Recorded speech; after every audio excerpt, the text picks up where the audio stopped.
포도원에 가서 일을 합니다. 그리고 예수님이 묻습니다. 이 둘 중에 누가 아버지의 뜻대로 하였느냐? 누가 했습니까? 둘째 아들이 한 거죠. 둘째가 한 것입니다. 예수님께서 이 둘째 아들의 이야기를 하신 후에 이렇게 말씀하십니다. 내가 진실로 너희에게 이르노니 세리와 창녀들이 너희보다 먼저 하나님 나라에 들어가리라. 이렇게 말씀하세요. 세리와 창녀들이 둘째 아들인 것입니다. 그들은 보기에 세상 가운데서 비윤리적인 삶을 살았지만 그들은 하나님 앞에서 자신의 죄를 인식하고 뉘우치고 다시 주의 일을 했다는 것이요. 그럼 첫째 아들은 누굽니까? 그 당시 바리새인들과 종교인들을 말하는 것입니다. 그들은 하나님 앞에서 늘 거룩했습니다. 금식도 잘하고 헌금도 잘하고 안식일도 잘 지키고 율법도 잘 지켰습니다. 그 잘 지킴이 그들에게는 잣대가 되어서 남을 비난하고 판단하고 정죄하기 시작합니다. 그러자 예수님이 너희는 첫째 아들과 같다라고 말씀을 하십니다. 포도원 비유도 천국 비유였는데 그 끝에도 주님이 말씀하시죠. 지난주에 나중된 자가 먼저 되고 먼저 된 자가 나중된다. 먼저 된 자들은 아침 6시에 와서 오후 6시까지 열심히 일한 자들입니다. 나중된 자는 오후 5시에 와서 오후 6시까지 1시간 일한 자들입니다. 그런데 1시간 일한 자들은 은혜를 입어서 먼저 되고 12시간 일한 자들은 도리어 나중되더라는 말씀입니다. 얼마나 억울한 이야기입니다. 우리가 만약 먼저 된 자들이라면, 우리가 만약 12시간 일한 자들이라면 억울하지 않고서는 안 될 일입니다.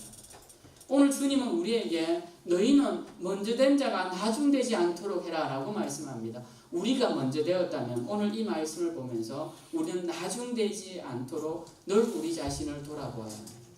우리가 먼저 초대장을 받은 유대인들 같다면 먼저 받은 이 은혜로 주님 앞에 더 열심히 주님 앞에 우리의 사랑을 표현하며 살아야 할 것입니다. 오늘 성경은 먼저 된 자와 나중된 자를 말씀합니다. 이 말씀을 오늘날 우리 현대교회에도 적용해 볼 수 있을 것 같습니다. 저는 목회를 하면서 또 목회를 하는 많은 목사님들과 교회를 보면서 먼저 된 자들이 교회 안에 가시가 되고 굴레가 되는 것을 참 많이 보게 됩니다.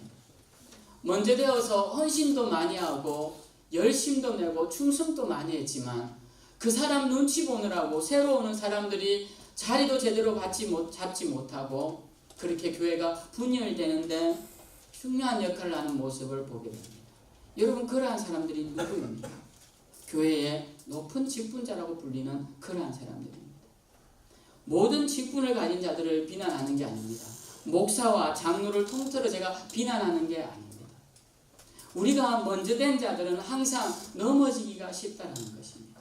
그렇기 때문에 저 같은 모태신앙, 저 같은 목사, 여러분 같은 높은 지위에 30년, 40년 권사 생활하는 여러분들이 더더욱 조심해야 하는 것이 더 낮아지고 더 겸손하게 새로운 사람을 높여주고 세워주고 그들이 일할 수 있도록 격려하고 하나님 나라 일꾼이 될 수 있도록 자리를 비워줄 줄 알아야 합니다. 아멘. 그것이 먼저 된 자들이 먼저 된 자로서 상급을 받는 방법입니다. 나중된 자들은 여러분 어차피 이렇게 하나 저렇게 하나 모두가 은혜입니다. 오후 5시에 들어와서 1시간 일했는데 그들이 무엇을 기대하겠습니까? 주는 것이면 감사하죠. 그렇기 때문에 그들 마음에 늘 감사가 있습니다. 그런데 먼저 된 자에게는 감사가 사라지더라고요. 주어지는 모든 것이 당연한 것이라 생각합니다. 여러분 그렇게 되면 안 됩니다. 저도 그렇게 되지 않도록 여러분들이 기도해 주셔야 돼요. 제가 이 교회를 오랫동안 목회를 하면서 이제 당연히 나는 이 교회로부터 이러한 대우를 받아야 돼라고 생각하지 않도록 늘 깨어있는 믿음을 가질 수 있도록 여러분들이 저를 위해 기도해 주셔야 할 것입니다. 우리는 함께 모두가 다 먼저 된 자가 나중되지 않도록 노력해야 합니다. 그것이 중요합니다. 마지막으로 저는 오늘 이 본문을 통해서 기억하고 싶은 것은 예수 그리스도로 옷 입자라는 것입니다. 여러분 가장 식상한 말이 뭡니까? 예수 그리스도 그 말이 제일 식상합니다. 왜 그럴까요? 제일 많이 말하기 때문에. 제가 성경 공부 새신자반 할 때도 예수 그리스도, 성경 공부반 할 때도 예수 그리스도, 어느 성경을 할 때도 예수 그리스도, 늘 예수 그리스도입니다. 늘 들었던 이야기, 새로울 것도 없고 별다를 것도 없습니다. 그렇지만 여러분, 이 예수 그리스도는 신앙인에게 단 1분도 참기 어렵게 하는 공기와 같은 것입니다. 단 며칠도 견디지 못하게 하는 생수와 같은 것입니다. 있을 때는 느끼지 못하지만 예수 그리스도는 우리를 살리는 호흡이고 우리에게 생명의 생수와 같은 것입니다. 오늘 성경은 우리에게 예복을 입으라고 가르쳐 줍니다. 그 예복은 예수 그리스도로 십자가의 보혈로 피 묻은 예복을 입으라는 것입니다. 우리의 힘으로는 주님 앞에 갈 수 없습니다. 하나님 나라 잔치자리에 갈 수 없습니다. 우리가 하나님 나라 여정을 걸어가지만 이 여정의 가장 중요한 키는 뭡니까? 그것은 예수 그리스도입니다. 제가 수많은 말을 다 하더라도 여러분, 가장 중요한 것은 예수 그리스도예요. 그 예수 그리스도 이름으로 우리는 의를 덧입고 그리스도와 동행함으로써 그 나라에 수월하게 갈 수 있는 것입니다. 이제 말씀을 마치겠습니다. 여러분은 지금 초청장을 받았습니다. 초청장을 받아서 이곳에 오셨습니까? 여러분은 먼저 된 자입니까? 나중 된 자입니까?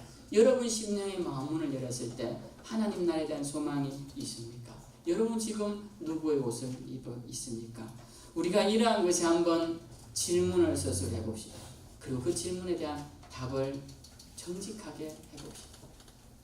여러분, 정말 여러분 삶 가운데 주님이 솔직함을 요구할 때가 옵니다.